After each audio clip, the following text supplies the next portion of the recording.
कि आपके अंदर प्रेरणा हुई, खबर लगते ही कि सत्संग होने जा रहा है, तो आप चल पड़े और आ गए।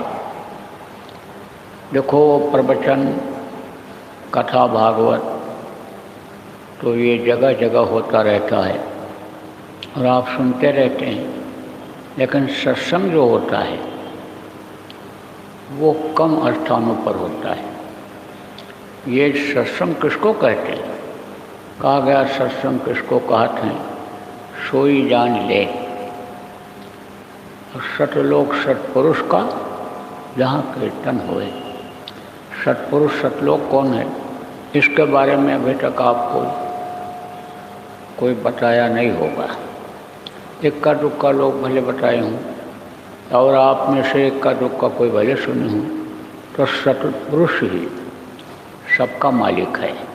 सतलोक ही यानी समझो कि अपना घर है, अपना देश है, और वहाँ से ये जो जीवात्मा है परमात्मा के अंश जिसको कहा गया, ये उसकी अंश है और ये यहाँ आकर के मृत्युलोक में भटक गई है, मृत्युलोक में आकर के फंस गई। मृत्युलोक किसको कहते हैं कि जहाँ पर हम आप रहते हैं, यह है मृत्युलोक।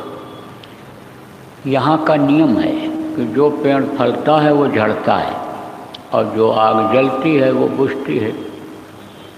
चाहे कोई घास फूस हो उगे तो झुलसेगा, चाहे कोई पेड़ हो वो बड़ा हो, पौधा बड़ा हो, पेड़ बन जाए, फल भी खूब दे, लेकिन उसको भी एक दिन गिरना, ख़त्म होना रहता है।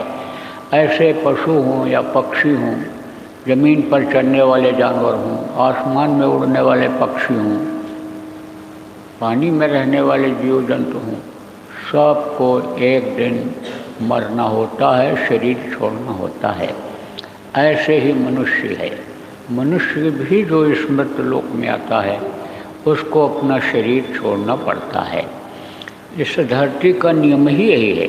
धरती पर रहने वाले और धरती से यानी जो आसमान दिखाई पड़ता है, इसमें उड़ने वाले पक्षी और इस ज़मीन से निकलने वाले पौधे, आप ये समझो ये सब नासमान हैं, ये ख़त्म होने वाले हैं। इसका नियम ही यही है कि जो पेड़ फलता है वो झड़ता है, जो आग जलती है वो बुझती है और जो पैदा होता है वो मरता है। आप लोगों को आवाज़ सुनाई पड़ रही है? अरे आवाज़ मिल रही है, सुनाई पड़ रहा है जो मैं बोल रहा हूँ, सुन रहे हो? अरे बच्चियों सुन रहे हो? तो आप ये समझो कि यह मृत्युलोक है। तो ये जो मृत्युलोक में जीवात्मा है, जीवात्मा किसको कहते हैं? जीवात्मा ही इस शरीर को चलाती है। यही यानी समझो पूरे शरीर का संचालन करती है। इसी की ताकत से हाथ चलता है, आँख चलती है, कान से सुनाई पड़ता है, ये जबान चलती है, मुंह चलता है, ये समझो पैर इसी की ताकत से, जीवात्मा की ताकत से ही ये चलते हैं। तो यह है जीवात्मा। ये परमात्मा की अंश यानी समझो कभी अपने सतदेश सतलोक में ही रही, लेकिन ये यहाँ आकर के फंस गई और जब फंस गई तब से अभी तक नहीं पहुँच पाई। तो जहाँ पर वहाँ की बातें बताई जाएं, जहाँ के सत्य बातें बताई जाएं, वो सत्संग होता है। तो जो संत मत है सबसे ऊंचा मत है। बाकी ये जितने मत हैं आप ये समझो यह सब यानी एक तरह से काल मत हैं। काल मत किसको कहते हैं? जो इस धरती को, आसमान को जब चाहे ख़त्म कर दे, जब चाहे बना दे, जब चाहे इन जीवों को ख़त्म कर दे, जब चाहे इसको बना दे, उसको काल भगवान कहते हैं। तो उनका जो ये देश है उनका मत यहाँ चलता है। तो यह है काल मत, यहाँ जितने भी, बाकी वो संत मत है। आप ये समझो सबसे आला, सबसे उत्तम, सबसे कौन मत है? संत मत है। तो जहाँ संत मत की बातें बताई जाती हैं वो वास्तव में सत्संग होता है। तो देखो प्रेमियों, अगर संत मत को ही अगर समझाया जाने लग जाए तो लोगों के समझ में नहीं आएगा, इसलिए कुछ लोक मत को भी उसमें लिया जाता है। मोटी बात मैं आपको बताऊं, संत मत क्या कहता है? यह मनुष्य शरीर किराए के मकान की तरह से है।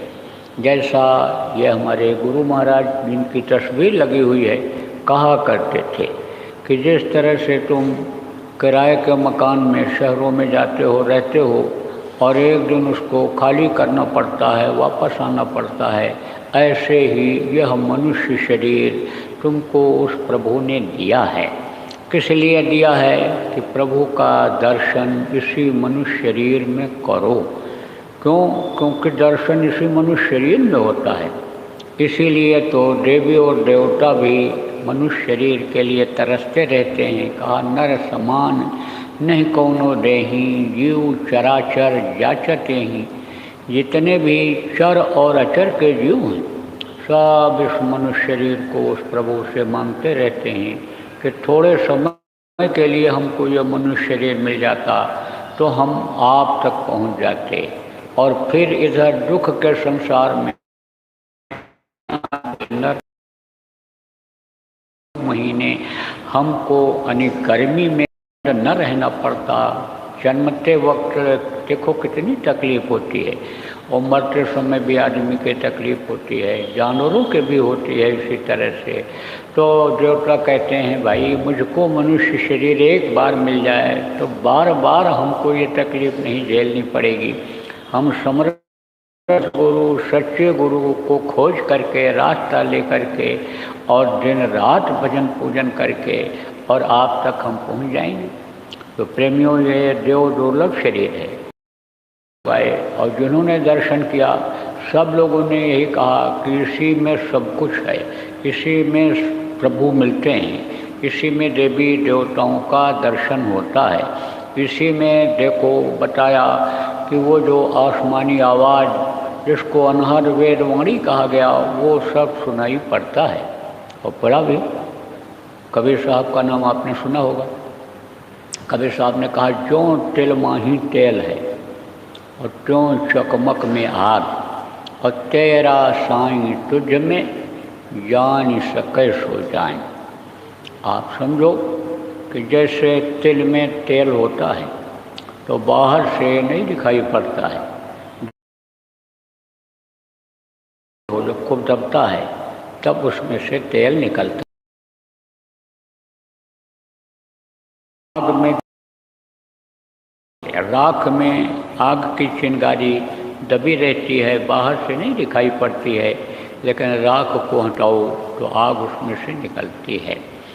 आप मोटे तौर से समझो बच्चों कि दूध होता है, अब दूध में घी नहीं दिखाई पड़ता है, लेकिन दूध को गर्म करो, उसको जमा दो, दही बन जाए और फिर उसको बिलो मथो तो उसमें से घी निकलता है। ऐसे ही है तो इसी मनुष्य शरीर में, मिलता इसी मनुष्य शरीर में है, सब कुछ इसी मनुष्य शरीर में है, लेकिन कोई जब उपाय बता दे तब वो मिल सकता है। जिस तरह से तेल को पेरा जाता है, किसी ने बताया इसको दबाओगे रस निकलेगा, इसमें तेल निकलेगा। किसी ने कहा कि राख को हटाओ आग निकल आएगी, तो आग मिल जाती है। किसी ने कहा कि दूध को गर्म करके फिर जमा दो, दही बना करके उसको बिलो, घी निकल आएगा। तो जानकारी होना जरूरी होता है। तो जानकारी अगर हो जाए, कोई समर्थ मिल जाए, सदगुरु जिनको कहा गया, जिनको समर्थ गुरु कहा गया, जानकार कहा गया, स्पिरिचुअल मास्टर लोगों ने कहा, मुसलमान फकीरों ने मुर्शिद कामिल कहा, वो अगर मिल जाए तो समझो इसी में सब कुछ है, इसी में दिखाई पड़ता है। लेकिन ये कुछ दिन के लिए मिला है। आप ये समझो किराए के मकान को तो एक दिन जब उसका मालिक चाहेगा तो खाली कराएगा। तो किराए के मकान को अगर आप अपना समझ लो कि ये मेरा है, तो यही तो भ्रम और भूल है। यही काल और इस माया के देश में भ्रम और भूल फैला हुआ है कि कल के लिए हम इंतजाम कर लें, कल के लिए हमारे पास खाने पीने का, रहने का सब हो जाए। और कल किसी ने देखा है? कल तो किसी ने देखा ही नहीं। आप ये समझो जो चीज़ याद करनी थी उसी को आदमी भूल रहा है। क्या भूल रहा है? मौत को और प्रभु को। बाकी जो असत्य चीज़ें हैं, झूठी चीज़ें हैं, काम आने वाली चीज़ें नहीं हैं अपने, जैसे अभी आपने प्रार्थना सुना, पढ़ा, क्या लेकर तू आया जग में, क्या लेकर तू जाएगा, सोच समझ ले रे मन मूरख। आखिर में कुछ लेकर कोई गया? कुछ लेकर नहीं गया। और कुछ लेकर देखो आता नहीं है, नंगे पैदा होता है। तो यह समझो कि ये चीज़ें छूट जाने वाली हैं, इन्हीं में मन लगा हुआ है, इन्हीं को सब करा रहा है, और जो असली चीज़ है उसको आदमी ने छोड़ दिया। तो संतों ने बताया, संतों ने समझाया, सच बात यह है कि किराए के मकान की तरह से है मनुष्य शरीर, और यह ऐसे नहीं मिला। यह नरकों में रहने के बाद 84 जिसको कहते हैं, कीड़ा मकोड़ा, सांप गोजर बिच्छू, इन योनियों में जाने के बाद, तकलीफ झेलने के बाद, गाय और बैल की योनि पाने के बाद फिर यह मनुष्य शरीर मिला है।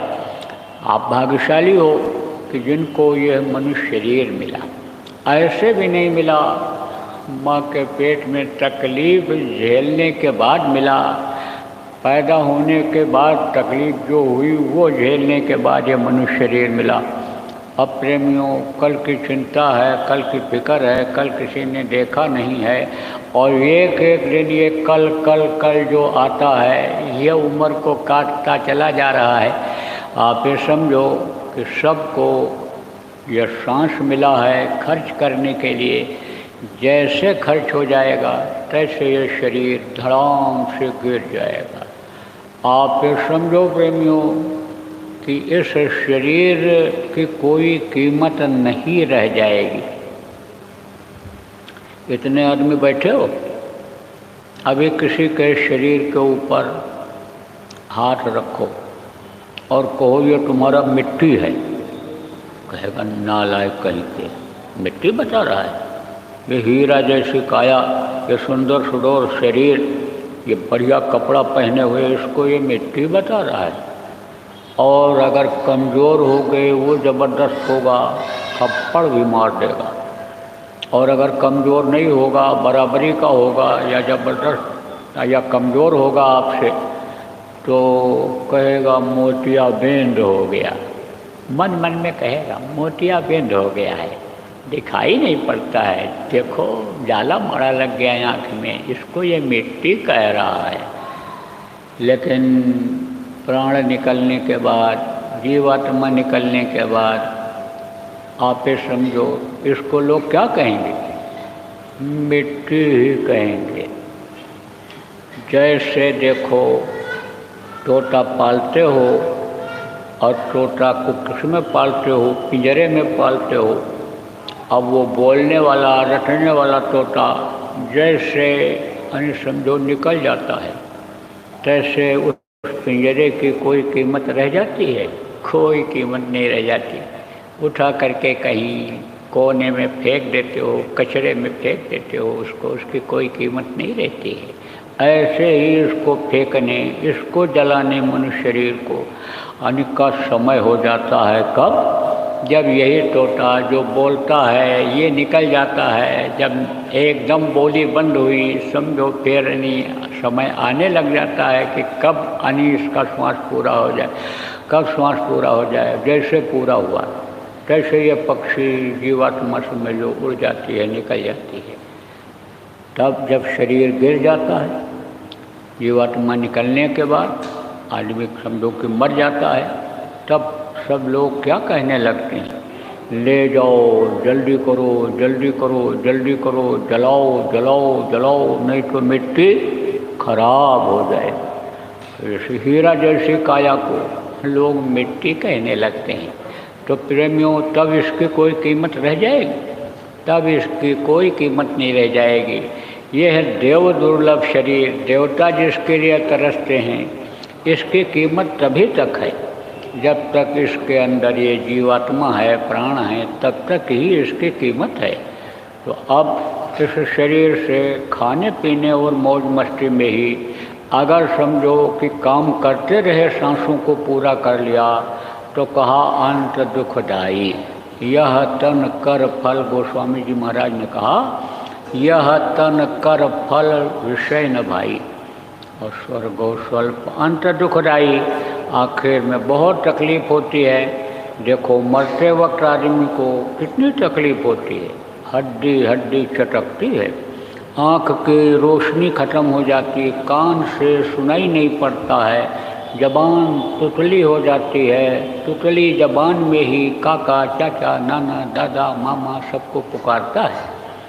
जवान लड़का खड़ा रहता, रिश्तेदार खड़े रहते, अच्छे अच्छे डॉक्टर खड़े रहते हैं, एक से एक बलवान धनवान रिश्तेदार नातेदार सब खड़े रहते, लेकिन कोई बचा पाता है?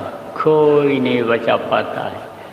डॉक्टर तो समझो दिमाग का भी ऑपरेशन कर देता है, किडनी निकाल के दूसरा लगा देता है, लीवर दूसरा लगा देता है, फेफड़ा लगा देता है, हाथ पैर काट करके जोड़ देता है, लेकिन क्या चीज़ निकल जाती है इसका पता आज तक कोई भी लगा नहीं पाया। तो समझो कि उस समय कोई भी बचत नहीं होती है। उस समय तो यमराज के भयंकर दूत आते हैं, वो देखते ही मरने वाले का खून पानी हो जाता है, आँख की रोशनी खत्म हो जाती है, डर भय इतना पैदा हो जाता है कि आँखों से रो नहीं पाता, बोल नहीं पाता, लेकिन आंसू बहने लगते हैं। तो तकलीफ़ बहुत होती है मरते वक्त। और अगर इस शरीर को ही खाने पीने मौज मस्ती में लगाए रहे, अपना कोई काम नहीं किया, प्रभु के प्राप्ति का कोई काम नहीं किया, जिस काम के लिए मनुष्य शरीर मांगा माँ के पेट में कि अब प्रभु कृपा करो यही भांति, सब तज भजन करो दिन राति, सब कुछ तज करके दिन रात भजन करूँगा, अगर वो नहीं किया तो इसको पिशाच के शरीर में जो मनुष्य शरीर जैसा ही होता है यमराज के दूत बंद करके ले जाएंगे और सजा देंगे, बड़ी मार पड़ेगी। ये नरक हैं, बहुत ही गहरे, बहुत ही लंबे चौड़े, बहुत ही दुखदाई।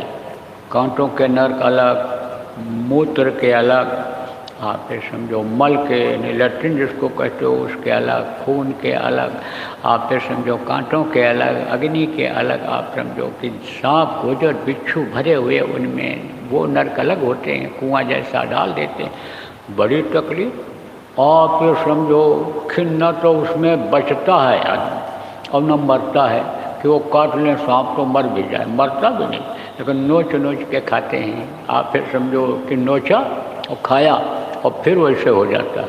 अभी नोच के खा ही ले तो हड्डी भी नहीं रह जाए, लेकिन नोचते खाते हैं, नोचते समय दर्द होता है, भरते फिर भर जाता है, फिर नोचते हैं।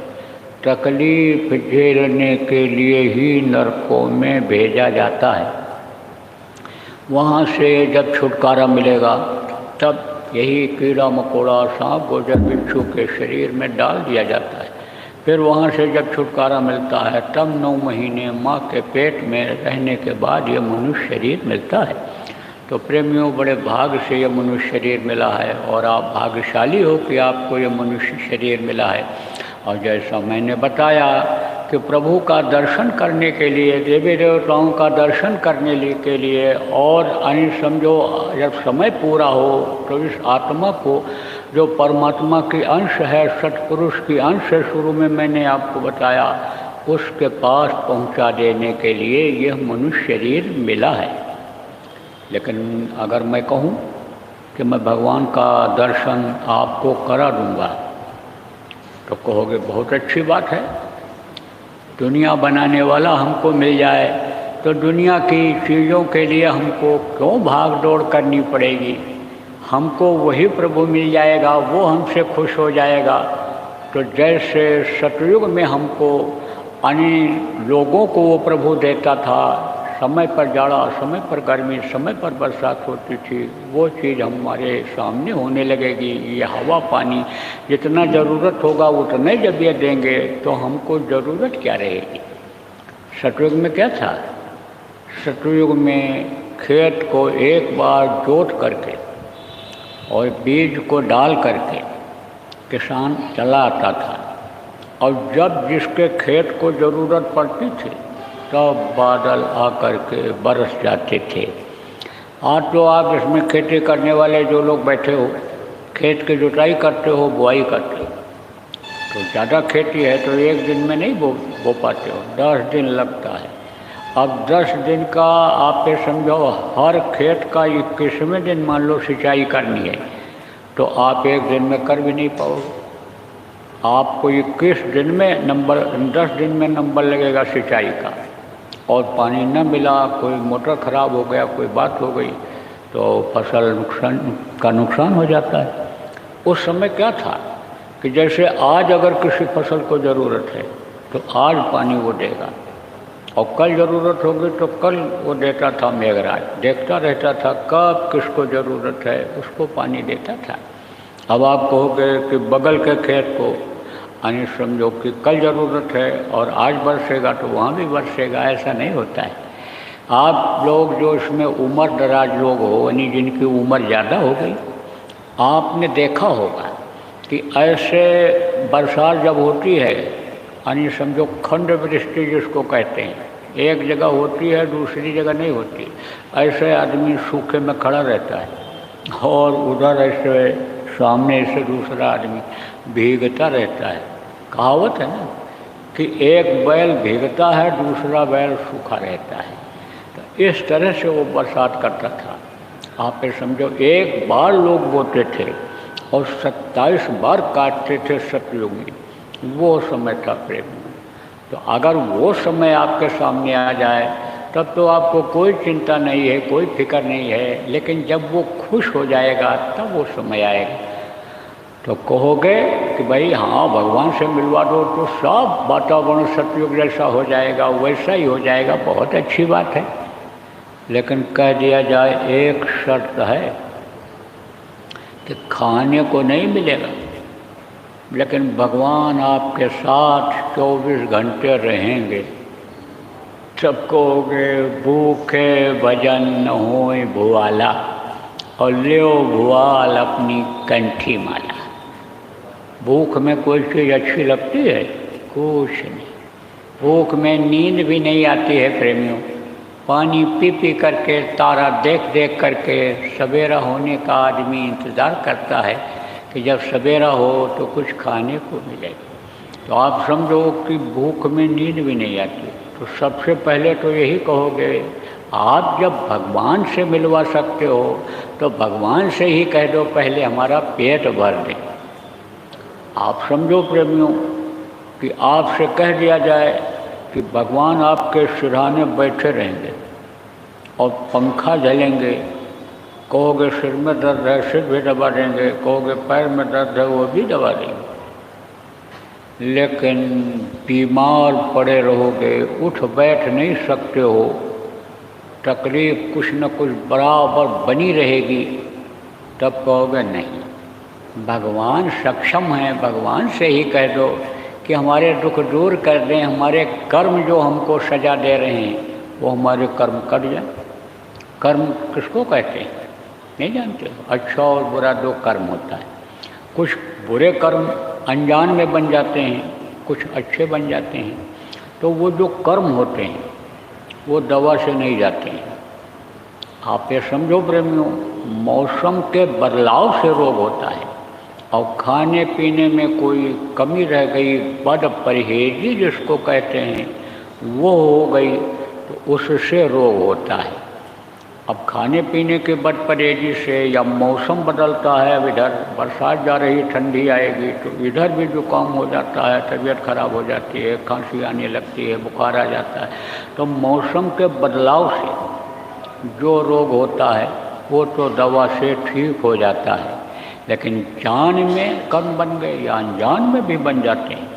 अब ये ज़रूर है कि अनजान में जो कर्म बन जाते हैं उसकी माफ़ी हो जाती है, और जानबूझ करके जो बुरे कर्म करता है उसकी माफ़ी नहीं होती है, लेकिन सज़ा तो दोनों की मिलती है। और जब तक माफ़ी नहीं होगी तब तक तो सज़ा मिलेगी मिलेगी। देखो जहर होता है तो जहर को कोई जान में खा ले या अनजान में खा ले तो मरेगा, तकलीफ़ तो देगा। ऐसे ही यानी जान अनजान में जो बुरे कर्म बन जाते हैं उसकी सज़ा भोगनी पड़ती है। तो उसको कौन माफ़ कर सकता है? कोई समर्थ हो, सम्राट किसको कहा गया? जिसको भगवान कहते हो वो कर सकते हैं। सम्राट गुरु होते हैं वो कर सकते हैं। जो सत्पुरुष के तद्रूप होते हैं, भेजे जाते हैं जीवों को उबारने वाले सम्राट गुरु, वो कर सकते हैं, सदगुरु कर सकते हैं, और कोई नहीं कर सकता है। तो समझो कि भगवान से कहोगे कि भाई, आप कहोगे कि भगवान से कह दो हमारे कर्मों को काट दे, वो माफ़ कर दे हमारी गलती को, जो हमको सज़ा मिल रही है। भगवान की ही फिर हम सेवा करेंगे जब तंदुरुस्त हो जाएंगे। कह दिया जाए कि आपकी निंदा कर दी जाएगी, आपका अपमान कर दिया जाएगा, आप मुंह दिखाने के लायक नहीं रहोगे, ऐसी स्थिति हो जाएगी। लेकिन भगवान 24 घंटे आपके साथ रहेंगे, तब कहोगे नहीं। जब तक हम रहें, इज्जत के साथ रहें, भगवान से कह दो हमारी इज्जत के ऊपर कोई फर्क ना पड़े। तो प्रेमियों, यह भी जरूरी है। ये अगर नहीं होगा तो भगवान याद कैसे आएंगे, भक्ति आएगी कैसे भगवान के प्रति, भगवान की जानकारी कैसे हो पाएगी? अगर सत्संग नहीं मिलेगा तो सत्संग में यह भी बातें जरूरी होती। तो देखो, इस समय पर हम देख रहे हैं कि घर घर में बीमारी, घर घर में लड़ाई झगड़ा, घर घर में वैमनस्यता, घर घर में ईर्ष्या द्वेष। कमाता बहुत है आदमी और पूरा नहीं पड़ता है, ये अक्सर देखने में आता है। और यहीं पर कई लोग हमारे सामने बैठे हैं, उन लोगों के यहाँ भी ये समस्याएं हैं। और कोई अगर कहो कि ऐसे हम नहीं मानते हैं, आप बताओ, तो मैं तो हाथ रख कर बता सकता हूँ कि इनके यहाँ कोई न कोई बीमार ही रहता है। यह भी बता सकता हूँ कि इनके यहाँ रोज़ झगड़ा होता है, रोज़ कुछ कुछ होता है। देखो, बूढ़े न लड़ें, जवान न लड़ें, सास और बहू का झगड़ा मशहूर है, सब यहाँ होता है, हमको मालूम है। अब ये ज़रूर है कि कोई गरीब है तो उसके यहाँ जब सास और बहू लड़ती हैं तब वो ज़ोर ज़ोर से चिल्लाती हैं, भद्दी भद्दी गाली देती हैं, तब उसको आप सुन लेते हो, तब कहते हो देखो कितनी भद्दी भद्दी गाली दे रही हैं, अरे गंवार हैं, ये अनपढ़ हैं, ये तो भद्दी गाली दे रही हैं। लेकिन झगड़ा करोड़पति लोगों के यहाँ भी हो रहा है, पढ़ी लिखी सास और बहू भी झगड़ती हैं। अब ये ज़रूर है कि वो अंग्रेजी में गाली देती हैं एक दूसरे को। जब अंग्रेजी में गाली देती हैं तो सब लोग समझ नहीं पाते हैं, तो कहते हैं इनके यहाँ बड़ी शांति है, क्योंकि खिड़की से बाहर आवाज़ जाती नहीं है, दरवाजे के बंद लड़ती हैं, दरवाज़ा बंद के अंदर कमरे में लड़ती हैं। तो झगड़ा सबके यहाँ होता है। और यह न लड़ें सास और बहू, सतयुगी हो मान लो दोनों, तो समझो बच्चे ही एक दूसरे का बाल गाल नोचते रहते हैं, ची पूं घरों में लगा रहता है। तो भाई, इससे निजात जब तक नहीं मिलेगी, इसकी ये नहीं ख़त्म होगा, तब से भगवान का भजन कोई क्या कर पाएगा इस समय कलयुग में। इसलिए प्रेमियों, यानी समझो सबसे पहले आपको यही समझना है कि खाने की कोई दिक्कत न हो, और जो खाएं वो हजम हो जाए, और रहने की कोई दिक्कत न हो, पहनने की कोई दिक्कत न हो, परिवार में कोई लड़ाई झगड़ा न हो, विघटन न हो, काम धंधे में रुकावट ना आवे, बरकत हो, वो जानना जरूरी है। तो इसको तो यानी समझो विस्तार में, यानी ज़्यादा इसको बताने का समय नहीं है, लेकिन मोटी मोटी बातों को आपको बता देता हूँ। देखो बच्चों और बच्चियों, यह मन है ना, मन ही शरीर का राजा है। जहाँ भी चाहता है मन इसको ले जाता है, जहाँ भी जो चाहता है इससे करवाता है, बैठा देता है, लेटा देता है, फिर उठाता नहीं है जल्दी, कितना कोई चिल्लाता रहे, उठता ही नहीं है बच्चा। आदमी भी कहता भाई तुम चले जाओ, हमारा मन नहीं कहता उठने को। आप ये समझो मन ही सब कराता है। और मन ही देखो पान फूल खिला देता है, मन ही गाली दिलवा देता है दूसरे से, कुछ बात बोलवा दिया कड़वी और वो थप्पड़ भी मार देता है तो मार भी खिलवा देता है। तो मन ही सब कुछ कर रहा है इस समय। तो ये जो कलयुगी मन है आपका, कलयुग में इस समय जो मन है ये मन माफिक खिलवाता है। और इसको जो चीज़ पसंद आ जाती है मन दूसरे दिन भी वही मांगता है, फिर तीसरे दिन भी वही मांगता है। और कोई भी चीज़ लिमिट से ज़्यादा, यानी जो जितना खाना चाहिए मिलना चाहिए उससे जब ज़्यादा हो जाता है तो वही चीज़ कर जाती है नुकसान। इसलिए कहता हूँ थोड़ा कम खाओ। कम खाओगे तो डॉक्टर के यहाँ नहीं जाना पड़ेगा, और नहीं डॉक्टर के यहाँ जब जाओगे तो डॉक्टर क्या करेगा, वो तो छोटी मोटी बीमारी में भी दाम लेने के चक्कर में, पैसे बनाने के चक्कर में ऑपरेशन ही बता देगा। और एक बार अगर ऑपरेशन करा लिया तो कोई गारंटी नहीं है कि फिर बीमारी न होगी, तकलीफ न हो। आपको समझने की ज़रूरत है ऑपरेशन में ये जो पतली पतली नसें हैं जिनको डॉक्टर देख भी नहीं पाता है वो कट जाती है, और वो जोड़ नहीं पाता है, जुड़ती नहीं है, तो शरीर का सिस्टम बिगड़ जाता है। 72,000 नाड़ियाँ इस शरीर के अंदर में हैं, 6 कमल इस शरीर के अंदर, खट चक्र जिसको कहा गया। आप ये समझो 10 प्रकार के प्राण इस शरीर के अंदर में हैं, और हड्डी है, मांस है, खून है, यह सब यानी बना हुआ है। यह माँ के पेट में बना है। ये किससे बना है? जल, पृथ्वी, अग्नि, वायु और आकाश से बना हुआ है यह मनुष्य शरीर। आप ये समझो इसमें पूरे 5 तत्व हैं। तो आप ये समझो प्रेमियों कि यानी इसके अंदर यानी विकार पैदा हो जाता है, तकलीफ बराबर बनी रह जाती है। और दोबारा जब कोई ऑपरेशन के लिए जाता है तो वो तो देख लेता है मोटा आसामी है, पैसा देने वाला है, अब दोबारा फिर ऑपरेशन की कह देता है करो, फिर ऑपरेशन करो, पैसा खर्च हो गया। दोबारा जाएगा तो फिर कहेगा ऑपरेशन, तो औरत का जेवर गिरवी रखेगा, गाय बैल बेचेगा, ज़मीन गिरवी रखेगा, कराएगा ही। ऐसा डर पैदा हो जाता है, करवा देते हैं कि बस अब बचने वाले नहीं हैं, जल्दी करो जल्दी करो, और फिर ऑपरेशन करा लिया। तो एक आदमी थक गया ऑपरेशन कराते कराते, तब उसने कहा डॉक्टर साहब फिर आपने ऑपरेशन बता दिया, तो अब की बार ऑपरेशन करने के बाद टाँका मत लगाना, सिलाई मत करना, चैन लगा देना, चैन, और या तो बटन लगा देना। जब दोबारा आऊँ तो बटन खोल करके ऑपरेशन कर देना, जब आता हूँ तब ऑपरेशन ही करते हो कहते हो। तो एक बार ऑपरेशन करा लिया बच्चों तो समझ लो कोई गारंटी नहीं है कि ठीक ही हो जाओगे। अब ऑपरेशन की नौबत क्यों आवे? आप ये समझो संयम से रहो, नियम से रहो। संयम नियम किसको कहते हैं? देखो संयमित जीवन जीता है कौन? जानवर जीते हैं। आप ये समझो कि उनको दवा ज़्यादा नहीं खिलाना पड़ता, तो बड़े आदमी शान शौकत में जानवरों को दवा खिलाते हैं, नहीं तो बाकी तो वो परहेज करके आप ये समझो कि अपने रोग को ठीक कर लेते हैं, लेकिन नियम का पालन करते हैं। नियम किसको कहते हैं? जब भूख लगे तब खाओ।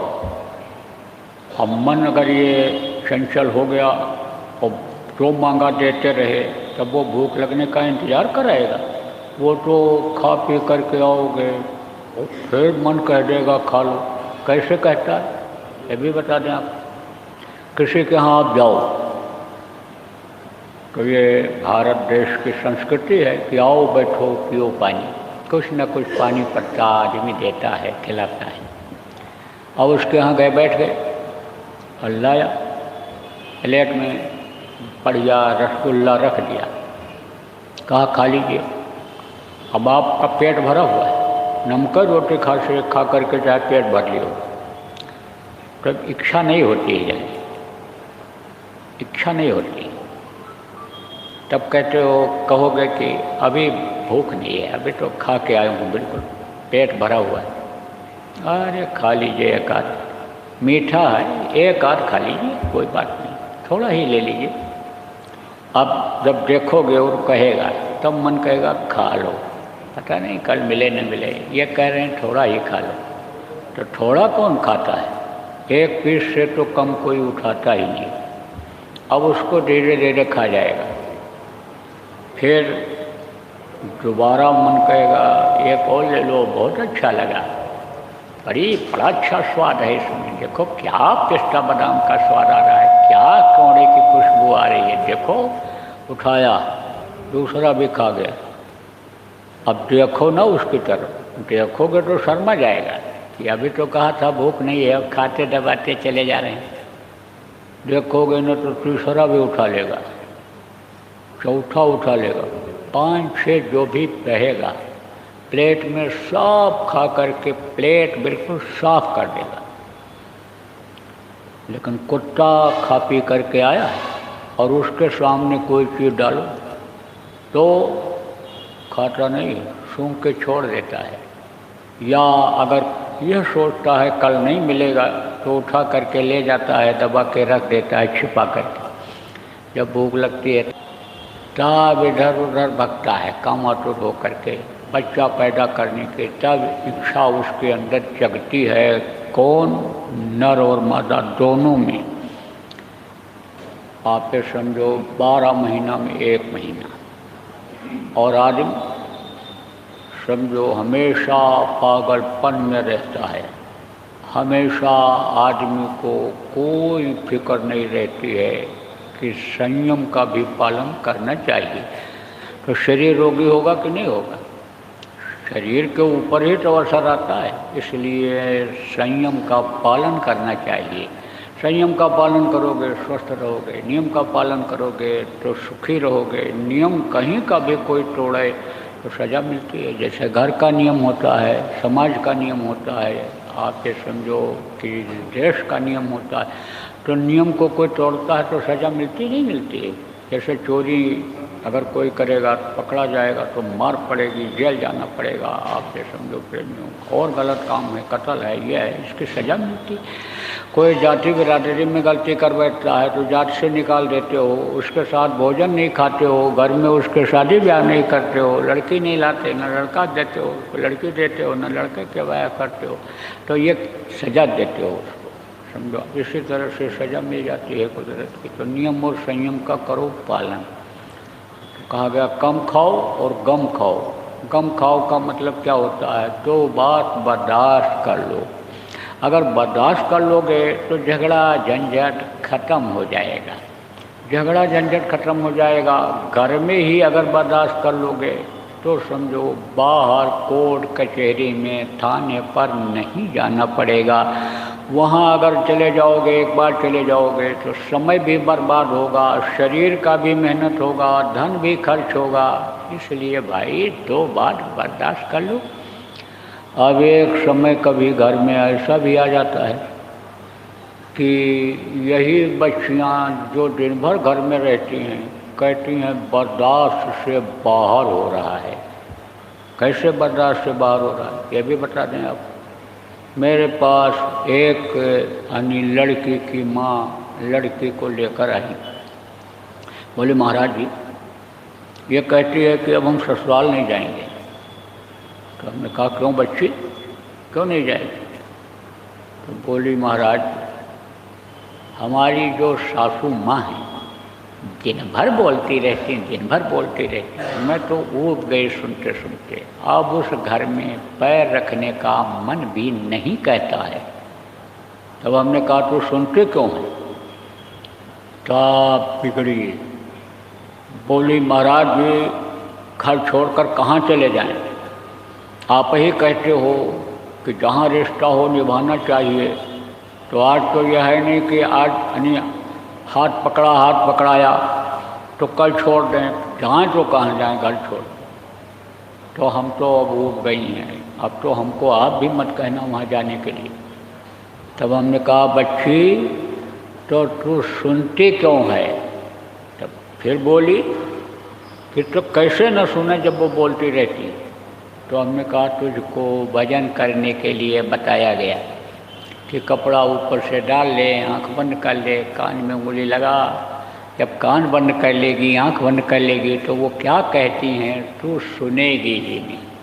और जब देखेगी नहीं उनको कि कैसे इशारा कर रही हैं, कैसे आँखों से तैर रही हैं, जब तू देखेगी नहीं और वो जो भी गाली गुप्ता देंगी, ताना मारेंगी, उसको जब तू सुनेगी नहीं तो कितनी देर वो बोलेंगे अरे क्रोध क्या है, अग्नि है, आग।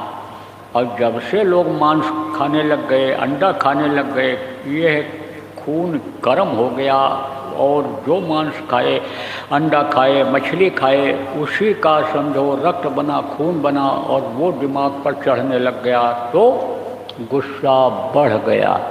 देखो अपराध क्यों होता है, गुस्से में ही होता है अपराध। आप ये समझो भ्रष्टाचार ये क्यों है, इसी की वजह से है, शराब और मांस की वजह से ही ये बढ़ता चला जा रहा है। ये चीज़ें अगर लोग नहीं छोड़ेंगे, इसकी बंदी अगर नहीं होगी तो इसको कोई अपराध भ्रष्टाचार को रोक नहीं सकता है। तो ये बात मैं आपको बता रहा हूँ।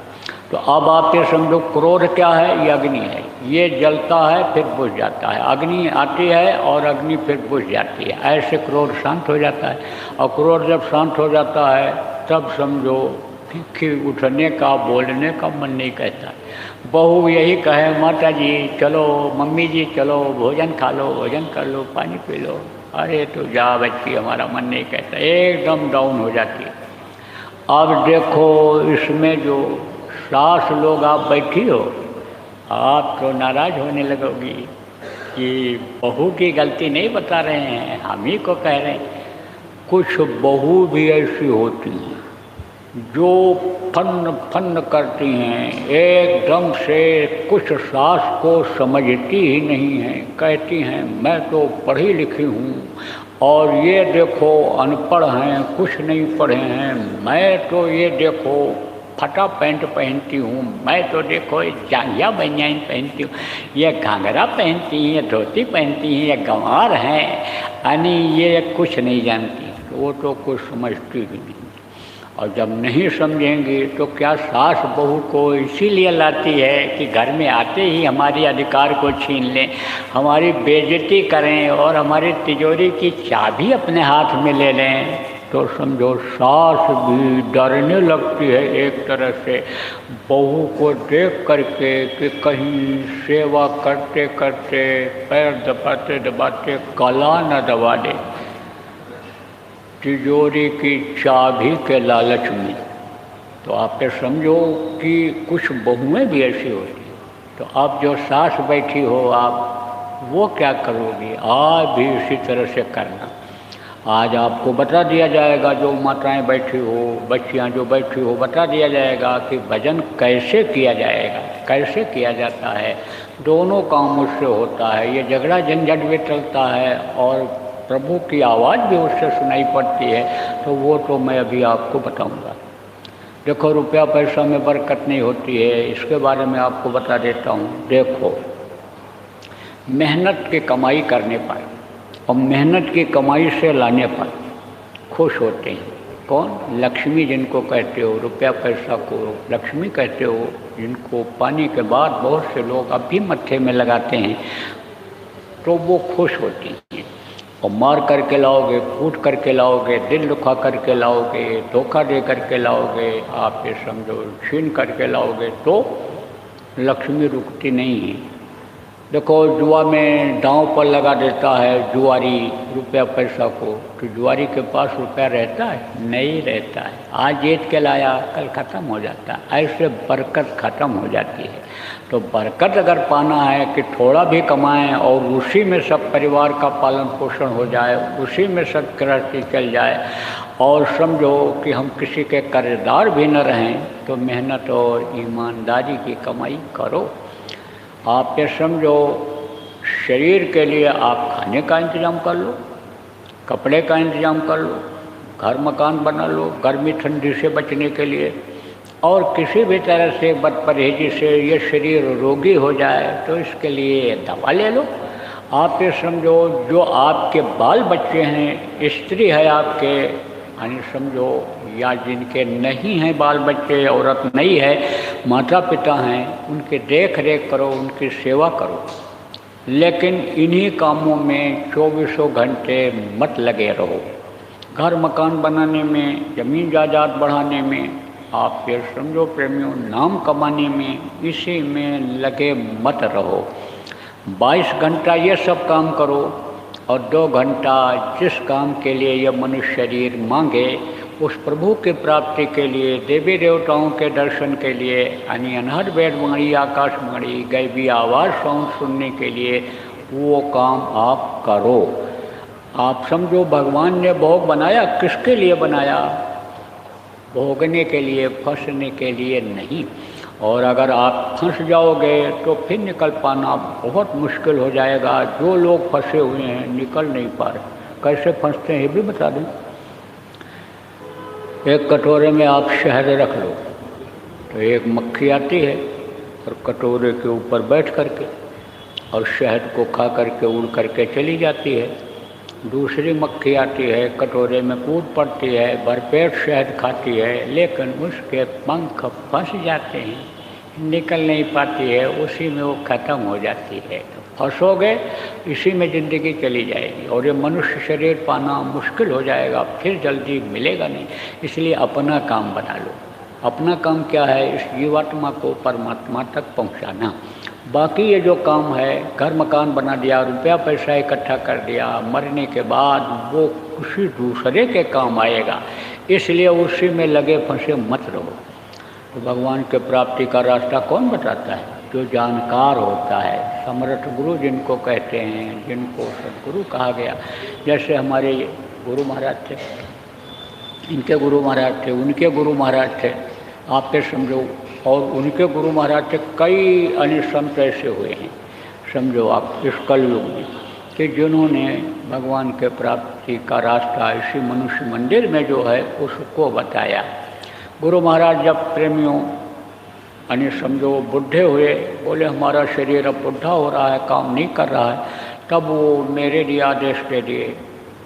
अपने इस दुनिया संसार से जाने से पहले अन्य समझो मेरे लिए बता करके गए थे कि ये नए लोगों को नामदान देंगे, पुरानों को संभाल करेंगे। तो मैं अब उस काम को कर रहा हूँ प्रेमी। तो जहाँ भी जाता हूँ सब जगह नामदान देता हूँ। जो उन्होंने आदेश दिया उसका पूरा पालन करता हूँ। देखो यही गुरु भक्ति है। गुरु के आदेश का पालन ही, पुराने प्रेमी जो बैठे हो आप समझो, गुरु के आदेश का पालन ही गुरु भक्ति है। मनमुख भक्ति नहीं करनी चाहिए, मन के हिसाब से काम नहीं करना चाहिए। जो गुरु कहें करो तुम सोई, मन के कहे करो मत कोई। तो समझो गुरु महाराज ने आदेश दिया, कहा कि नामदान देना है। कहीं भी जाता हूँ, देश के कोने कोने में जाता हूँ, आपके यहाँ तो कोई खबर नहीं थी। कल समझो इन्होंने कहा हमारे यहाँ इधर से रुकते हुए चले जाइएगा। लोगों ने भी कहा यात्रा आपकी कम हो जाएगी, कम बैठना पड़ेगा गाड़ी में, तो यहाँ पर रुक जाइए। तो हमने कहा रुक जाए। अब आपको इन्होंने खबर कर दिया और यहाँ पर इन्होंने जगह दे दिया और आप इकट्ठा हो गए, तो अब आपको सुना दे रहा हूँ, तो आपको भी नामदान दे दूँगा। आप जितने लोग हो, इतने लोग भी विदेशों में नहीं मिलते हैं। शुरू में जब मैं बड़े देशों में गया तो कमरे में ही नामदान दिया। अब तो अपने प्रेमी 40 देशों में हो गए प्रेमियों, 15-16 देशों में मैं गया, कई बार गया। आप ये समझो वहाँ भी नामदान दिया। नामदान तो देश के कोने कोने में जहाँ जाता हूँ, सत्संग करता हूँ, वहीं दे देता हूँ। तो आपको भी नहीं लौटाऊँगा। क्यों नहीं लौटाऊँगा? क्योंकि ये जीवन का जो समय है ये अनमोल है। ये दिन और रात जो आते हैं ये सफ़ेद चूहा और काला चूहा की तरह से हैं। ये उम्र को कुतर रहे हैं, ख़त्म कर दे रहे हैं। आप देखो घड़ी क्या बताती है कि जब ये 12 बजती है, दोनों सुइयाँ इकट्ठा हो जाती हैं तो हाथ एक पैर से जोड़ देती है कि अब तुम्हारा हमारा समय पूरा हो गया, अब हम आगे नहीं बढ़ पाएंगे, अब हम रुक जाएंगे या पीछे लौटेंगे फिर 1, 2 से 3 से। ऐसे ही इसका जो समय है कि इतने समय में यह शरीर छूट जाएगा, तब फिर दूसरे शरीर में जाना पड़ जाएगा। तो समझो प्रेमियों कि समय निश्चित है आदमी का। अब सांस पूरा हो गया किसी का, पहले तो था समय पूरा होता था तब जाते थे दुनिया संसार से, और अब किसी का कोई भरोसा है?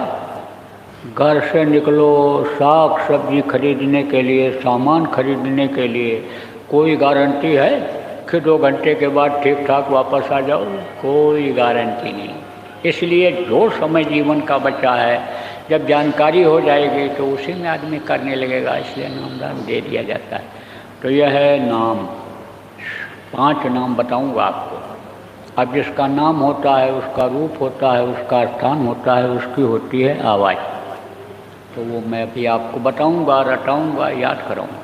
जैसे आपका नाम है और आपका ये रूप है, चेहरा, और आप कहीं रहते हो, आपका स्थान है, आपकी आवाज़ है। इसी तरह से 5 ये जो धनी हैं, इनका नाम है, रूप है, स्थान है और आवाज़ है। तो वो मैं भी आपको बताऊंगा, रटाऊंगा, याद कराऊंगा। जितना आप याद कर सको याद कर लेना।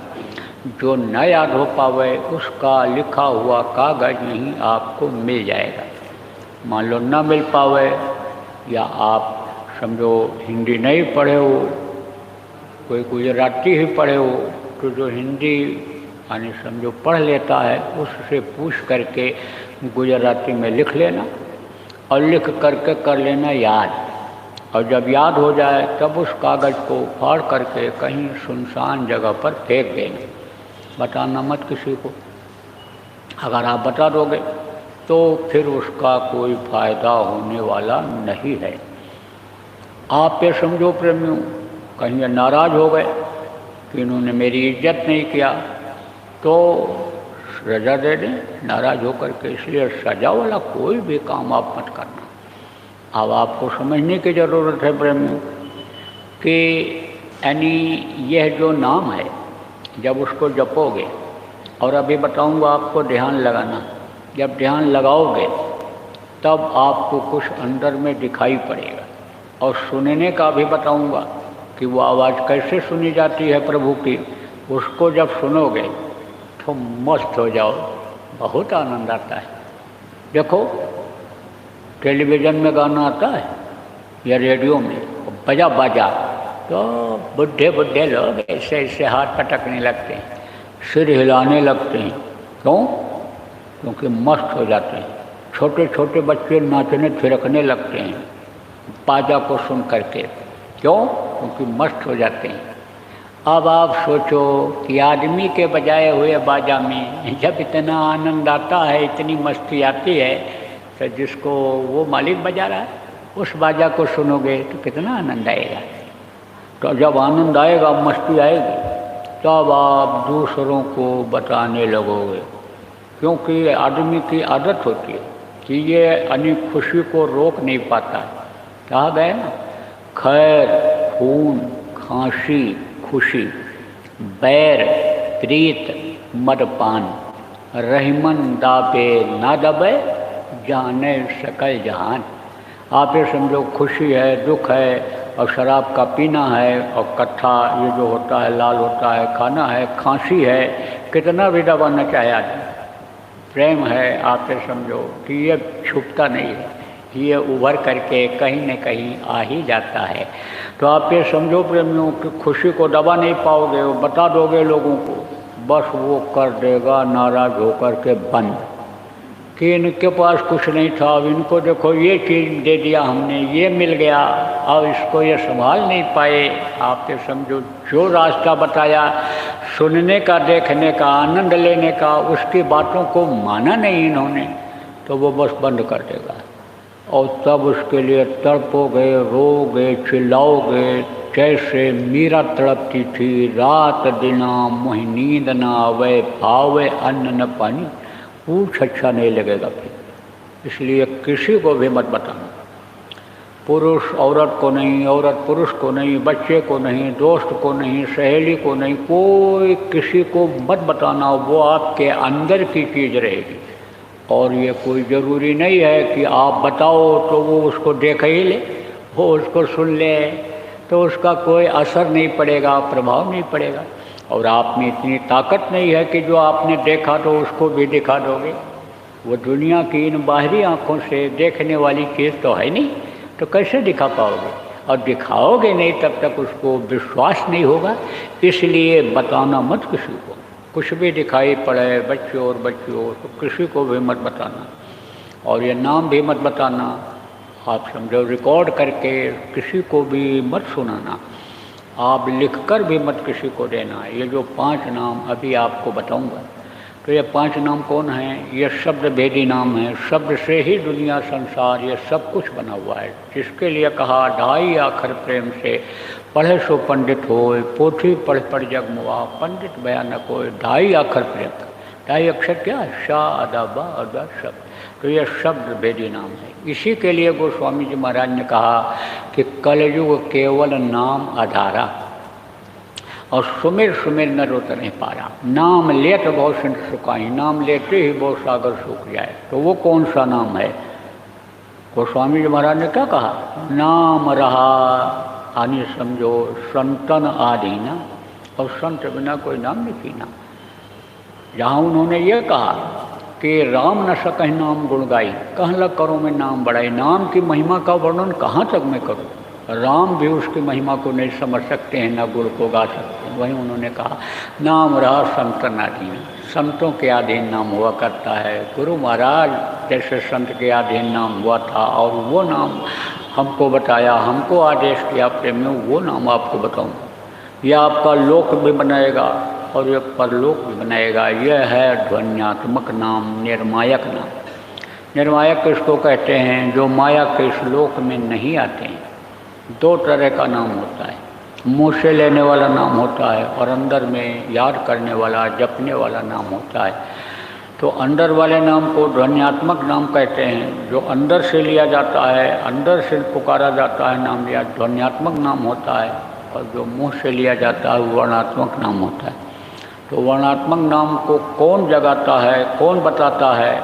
आप समझो जो उस वक्त के महापुरुष होते हैं, धरती पर आते हैं सज्जनों की रक्षा के लिए, दुष्टों का संहार करने के लिए, वो लोग भी बताए। जैसे राम नाम बताया उन्होंने, राम नाम में उसमें शक्ति थी। राम राम जिसने जहाँ पर पुकारा मदद हुई। पत्थर के ऊपर देखो राम राम लिख कर डाला गया था। राम कथा जो आप सुने होंगे, रामायण देखे होंगे, पढ़ते होंगे, आपने देखा सुना उसमें कि लंका पर जीत के लिए जाने से पहले यानी समझो कि समुद्र में पुल बनाया गया था। तो राम ने कहा किससे? बंदर और भालुओं से, तो बनाओ पुल। उन्होंने कहा महाराज पुल बनेगा कैसे? अरे बोले पत्थर डालो। खेप पत्थर तो डूब जाएगा। अरे बोले डालो, तो उठाया डाला, डूब गया। अरे बोले उस पर राम राम लिख करके डालो, तो राम राम लिख करके डाला और सारे पत्थर तैरने लगे। राम नाम में उस समय इतनी शक्ति थी, कहा गया ना मुँह खोई बाचाल पंग चढ़ें गिरवरगान। जब उसकी दया हो जाती है तो गूंगा बोलने लगता है, लंगड़ा पहाड़ चढ़ जाता है। तो क्या नहीं होता है? ताकत दी जाती है ऊपर से भेजने वाले को कि जा तू जो चाहेगा, जैसा चाहेगा, समय परिस्थिति के अनुसार कर लेना। तो राम ने कहा राम नाम लिख करके डालो, पत्थर तैरने लगे। तो विश्वास हो गया बंदर और भालुओं को। और फिर उन्होंने जब करके मेहनत किया, पुल बना दिया और राम राम बोल करके गए। दूनी तिगुनी ताकत अंदर आने लग गई। नाम के याद करने से ताकत आती है। अरे भाई देखो, हनुमान जी जब गए थे, कहाँ गए थे? संजीवनी बूटी लाने के लिए।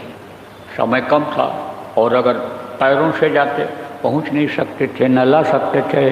समय निश्चित था, सवेरा होने से पहले बूटी आ जाए, नहीं तो लक्ष्मण खत्म हो जाएंगे। तब जाने को हुआ तो उन्होंने इच्छा किया, आपने समझो, और याद किया उस प्रभु को। शक्ति आई उनके अंदर, छोटे बन गए। जब छोटे बन गए तो उड़ करके गए। और जब पहाड़ उठाने को हुआ तब बोले छोटे में पहाड़ कैसे उठेगा? तो भारी भरकम शरीर बनाए और पहाड़ उठा करके ले आए थे। अब ये कैसे संभव हुआ? आप ये समझो, लोग कहते हैं पहाड़ को कैसे उठा करके ले आए, लेकिन वही मैंने कहा जब उसकी कृपा हो जाती है तो मुँह खोए बाचाल बोलने लग जाता है, गूंगा लगड़ा पहाड़ चल, क्या नहीं हो सकता है। तो ताकत का अनुभव किया उन्होंने, बंदर और भालुओं ने राम नाम की शक्ति का अनुभव किया। लेकिन जब त्रेता खत्म हो गया, द्वापर आया, कृष्ण आए, कृष्ण नाम में ताकत आई, और कृष्ण कृष्ण जिसने जहाँ पर पुकारा, कृष्ण वहाँ खड़े हुए मिले, द्रौपदी को उबारा, ग्रह को उबारा, देखो तमाम उदाहरण मिल रहे। त्रेता और द्वापर खत्म हुआ तो दूसरा नाम आया, जब कलयुग आया तो कौन सा नाम आया? सतसाहब नाम आया। उसके बाद में जब नानक जी आए, उनके शिष्य कबीर साहब के, जिनको नामदान देने का अधिकार उन्होंने दिया था, उन्होंने एक वर्णात्मक नाम जगाया, वाहे गुरु। वाहे गुरु कैसे जगा यह भी बता दें। अंदर में नानक जी ने जब देखा गुरु के जलवा को, तब उछल पड़े, अरे वाहे गुरु वाहे गुरु वाहे गुरु, वारे मेरे गुरु, वारे मेरे गुरु, वारे मेरे गुरु, क्या जलवा है आप। हड्डी और मांस के शरीर में महापुरुषों की, संतों के, जो पूरे संत होते हैं, पूरे सद्गुरु गुरु होते हैं, उनकी पहचान हड्डी और मांस से नहीं होती है, अंतर में होती है। अंतर में उनके जलवा, अंतर में उनकी महिमा गरिमा का पता चलता है। तो वाहे गुरु नाम में शक्ति आई, उन्होंने वाहे गुरु नाम को जगाया, जुड़ गया उस प्रभु से नाम। इधर जब शिवराय जी महाराज आए तो उन्होंने राधा स्वामी नाम जगाया। आप समझो ये हमारे गुरु महाराज जब आए तो इन्होंने जय गुरुदेव नाम जगाया। तो जय गुरुदेव नाम कुछ समय तक अभी रहेगा, जैसे वाहे गुरु नाम कई सालों तक रहा, आप समझो राधा स्वामी नाम कई सालों तक रहा, उसमें ताकत रही। लेकिन अब जय गुरुदेव नाम में ताकत आ गई है। कोई भी कहीं भी जय गुरुदेव नाम बोल करके परीक्षा ले सकता है। जय गुरुदेव नाम को मुसीबत में, तकलीफ में बोलेगा तो आवाज़ उधर पहुँचेगी और वो प्रभु किसी न किसी बहाने मदद कर देगा, क्योंकि यह जगाया हुआ नाम है। नाम को जगाते कैसे हैं आपको यह भी बता दें। आप बच्चों कहाँ से जुड़े हुए हो यह आपको नहीं मालूम। आप उस प्रभु से जुड़े हुए हो, वहाँ से उस डोरी से जुड़े हुए हो। कैसे जुड़े हो? बहुत पतले तार के द्वारा जुड़े हुए हो, उसको आप देख नहीं सकते हो, आप समझो उसका अनुभव आप नहीं कर सकते हो, न इस शरीर से कर सकते हो, मतलब ये जब तक उपाय न मालूम हो, और न आँखों से देख सकते हो, न इन कानों से यानी उनकी आवाज़ को सुन सकते हो, वहाँ से जुड़े हुए हो। अंदर में इन्हीं दोनों आँखों के बीच में आँख है, अंदर में एक कान है जीवात्मा में, वो खुल जाए तो उससे देख भी सकते हो और सुन भी सकते हो। उसको खोलने का तरीका अभी आपको बताऊँगा, उपाय आपको बताऊँगा। आप थोड़ा सा मेहनत करोगे तो खुल जाएगा, तो देख सकते हो, सुन भी सकते हो, तो वहाँ से जुड़े हुए हो। ऐसे ही नाम को जो महापुरुष आते हैं अपना काम, अपना मिशन पूरा करने के लिए, लोगों को विश्वास दिलाने के लिए जगा दिया करते हैं।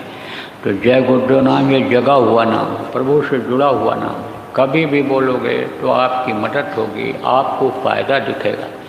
देखो अब मैं मंच से पूरी बात आपको बता देता हूँ, इसको आप पकड़ लो तो हमसे किसी को कुछ कहने की ज़रूरत उतनी नहीं रहेगी। देखो जिन जिन लोगों को किसी भी तरह की तकलीफ़ हो, आप लोग बच्चों और बच्चियों सुबह और शाम घर में जय गुरुदेव नाम की ध्वनि बोलना और बुलवाना शुरू कर दो। जो लोग शाकाहारी हो जाओगे, शाकाहारी रहोगे, ऐसे तेज नशे का सेवन नहीं करोगे जिससे बुद्धि पागल हो जाती है, सूझ समझ नहीं रहती है, ऐसा नशे का सेवन नहीं करोगे तो जल्दी फ़ायदा आपको दिखने लगेगा। बीमारी में, तकलीफ़ में, लड़ाई झगड़े में, रुपये पैसे बरकत में, या और भी जो या मर मामले, मुकदमे या जो भी चल रहे हैं, झंझट चल रहा है, उसमें आपको फ़ायदा दिखाई देने लगेगा। आप समझो लगातार इसको करना। और अभी ये जो 5 नाम बताऊंगा, इस 5 नाम का सुमिरन करना। आप अगर इसमें भी आपकी तकलीफ न जाए, रह जाए थोड़ा बहुत, तो फिर कभी आप समय निकालना। हमारा आश्रम उज्जैन में है, वैसे तो जगह जगह आश्रम हमारे बन गए गुरु महाराज की दया से, वहाँ भी रहता हूँ। पता लग जाए कि कहीं नज़दीक में हैं, आए हैं, बुलावा आ जाए कि प्रेमियों चलो यहाँ कार्यक्रम है तो आ जाना, तो वहाँ अपनी बात आप बता देना हमको। आप ये समझो तो भी अगर आपको संतुष्टि संतोष न हो, तो जब अभी कार्यक्रम समाप्त हो जाएगा तब मिल लेना, तो आपको और कुछ समझ में आएगा आपके हिसाब से, तो उसको मैं आपको बता दूँगा। तो देखो ब्रह्म बच्चों और बच्चों, आप नाम धुनी जय गुरुदेव नाम की बोलोगे कैसे, आपको बुलवा करके बता देता हूँ। जय गुरुदेव जय गुरुदेव जय गुरुदेव जय जय गुरुदेव।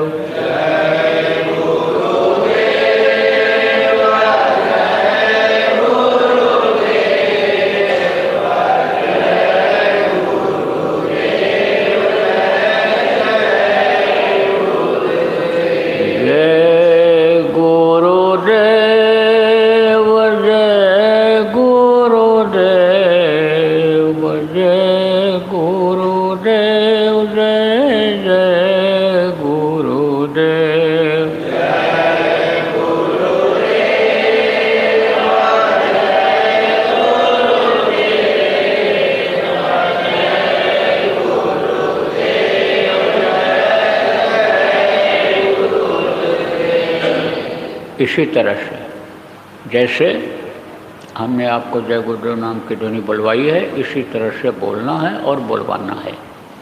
तो देखो बच्चे तो जल्दी नहीं बैठते हैं, लेकिन जब नियम बना दोगे बच्चियों कि शाम को भोजन तभी मिलेगा जब जय गुरुदेव नाम की ध्वनि बोल लोगे, और 2-4 दिन अगर शक्ति किया और वो ये समझ गए बगैर जय गुरुदेव नाम बोले हुए, ध्वनि बोले हुए खाने को नहीं मिलेगा, तो जैसे कुकर सीटी देगा तैसे ही घर के लोग जो मौजूद रहेंगे उनका हाथ पकड़ पकड़ करके बच्चे लाने लगेंगे, चलो चलो चलो चलो ध्वनि बोला जाए, कि बोलने कि जिससे तैयार होते ही खाने को मिल जाए।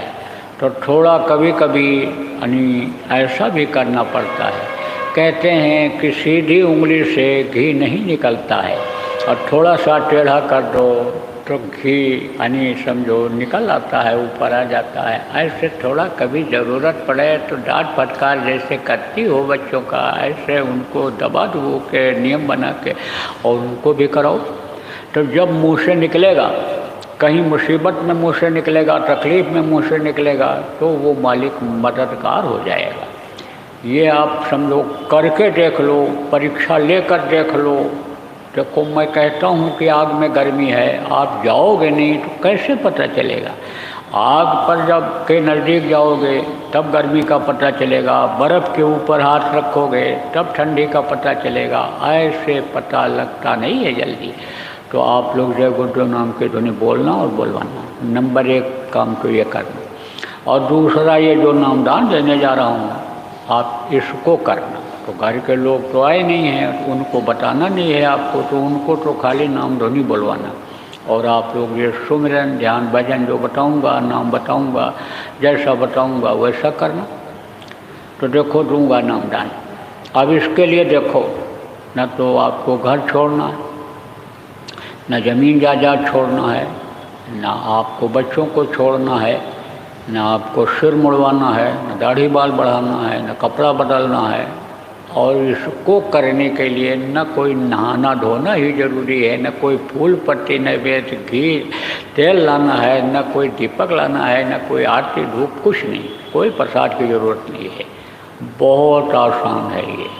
आप समझो ये सहज योग है और यह सच्ची पूजा है। चेतन ये शरीर है, चेतन परमात्मा है, चेतन से चेतन को जगाने का यह सबसे आसान तरीका इस समय पर कलयुग में है। देखो हमारे यहाँ कोई भेदभाव नहीं, सब बैठे, कोई ये नहीं देखता है, न पूछता है भैया कितने पढ़े हो, तुम अनपढ़ हो कि गरीब हो, कोई नहीं पूछता। मजदूर हो कि सेठ हो कि नौकरी करने वाले कर्मचारी अधिकारी हो, कौन से जाति के हो, कुछ नहीं पूछता। हमारे यहाँ तो सब मानववादी हैं। मानववादी किसको कहते हैं? मानव को जो यानी समझो कि समझे, मानवता को समझे, अपना फर्ज समझे, जो इंसान के लिए, हमारे यहाँ उस तरह के लोग हैं। यही शिक्षा भी मैं देता हूँ कि भाई भगवान ने कोई, आप समझो, अपने तरफ से ऊंच नीच नहीं बनाया, उसने तो इंसान बनाया, उसने कोई जाति पाति नहीं बनाया, उसने कोई भाई भतीजावाद नहीं बनाया, उसने कोई कौमवाद भाषावाद यानी समझो प्रांतवाद ये नहीं बनाया, ये कोई आतंकवाद माओवाद और ये समझो नक्सलवाद उन्होंने नहीं बनाया।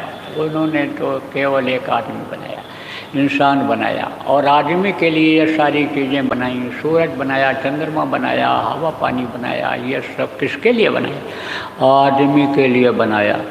तो उनके यहाँ भी देखो कोई भेदभाव नहीं। किसके यहाँ?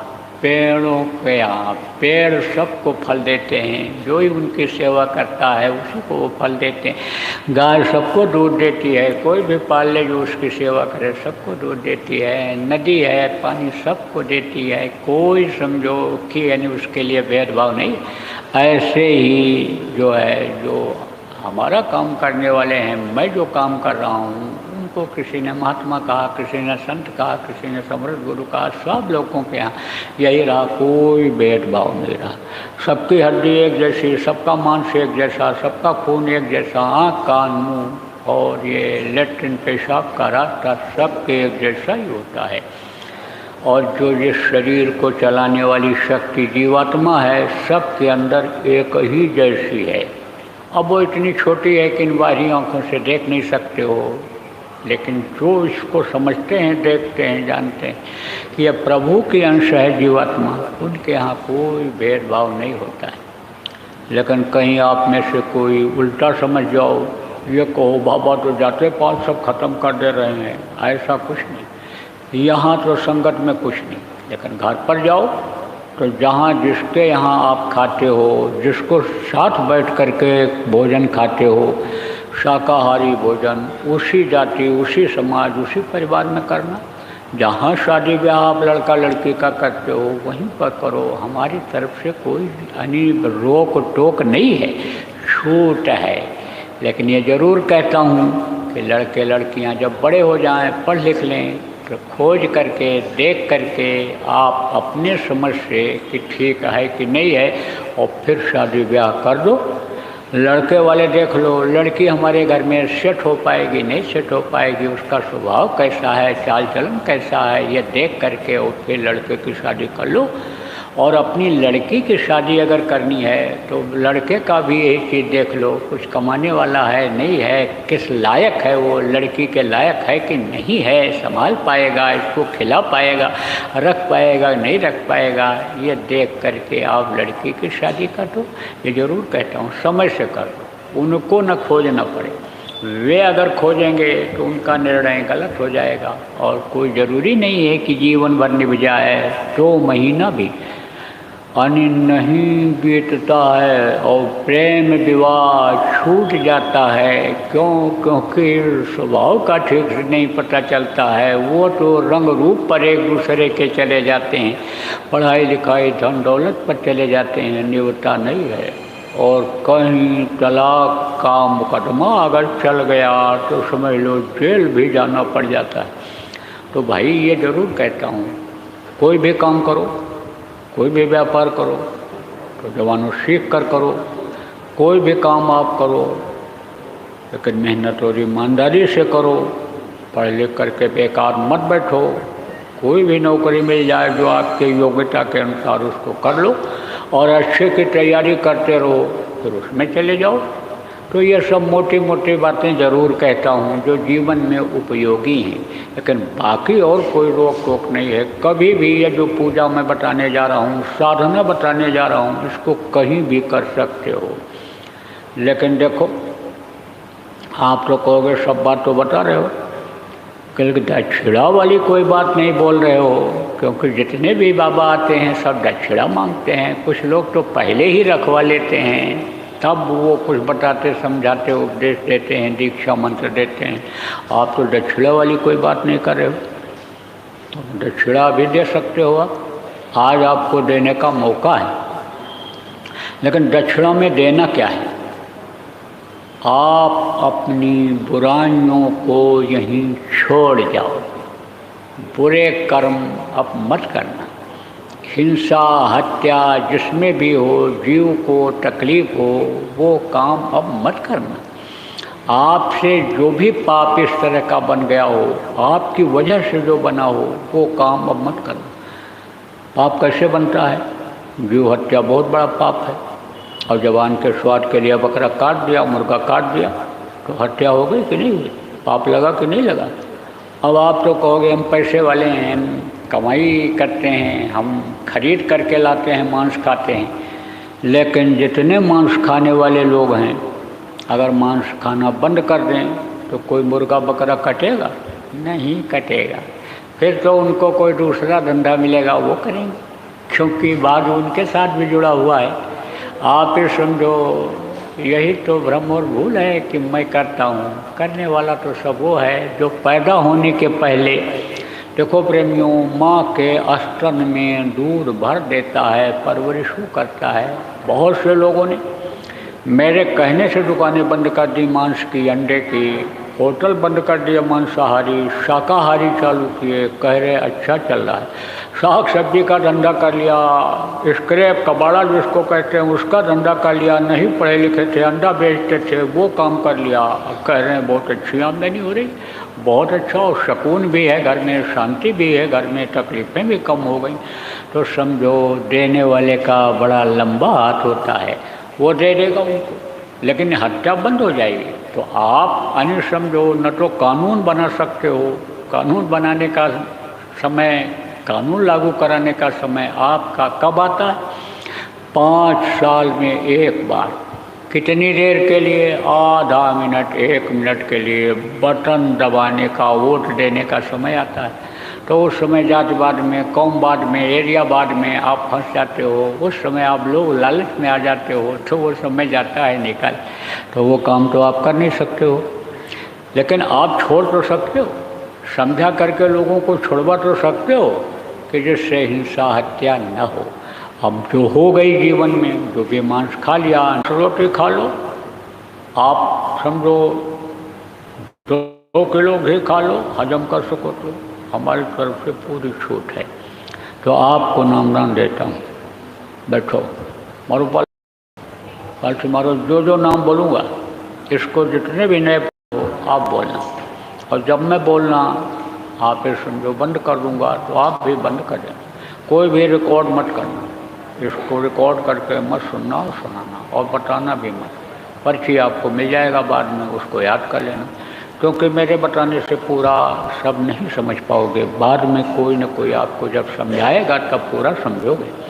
और जो पुराने लोग हो आप नए लोगों को समझा देना। आप देखो साप्ताहिक सत्संग जिसको कहते हैं, बराबर करते रहना, इकट्ठा करते रहना लोगों को। जहाँ भी करते हो, नहीं करते हो, थोड़ी भी जगह जिसके यहाँ हो, कहीं भी हो, वहाँ कर लो। कोई सार्वजनिक जगह हो, या जैसे देखो इन्होंने ये सत्संग हाल दिया आपको सत्संग करने के लिए, ऐसे ही जगह आपको मिल जाए हफ्ते में 1 दिन इकट्ठा होने के लिए, तो वहीं इकट्ठा होते रहना। और वहीं सबको अपना पता दे दो, आप जिम्मेदार लोग जो हो, और इनका पता ले लो, टेलीफोन नंबर ले लो, बुला लेना, समझा देना, इनको समझ लेना। तो समझो कि इनका फ़ायदा होने लग जाएगा। देखो अपने लिए तो हर कोई करता है, पशु और पक्षी भी अपने लिए करते हैं, अपने बच्चे को जलाते हैं, अपने बच्चे का पालन करते हैं, अपने खाने का इंतजाम करते हैं, चरते हैं, घास लाते हैं, घास खाते हैं, समझो दाना चुगते हैं। लेकिन वो परोपकार नहीं कर सकते हैं, दूसरों के लिए नहीं कर सकते हैं। आप तो दूसरों के लिए कर सकते हो, अपने बच्चों के लिए तो कर ही रहे हो, कर रहे हो, कर सकते हो, दूसरों के लिए भी कर सकते हो। तो दूसरों को समझाओ, वो परोपकार होगा। ये है जीवन में आपको अवसर, मौका मिला हुआ है। तो बैठो, मारो पालथी से, जो नाम बोलूँगा बोलना, और जब मैं बोलना बंद कर दूंगा तो आप भी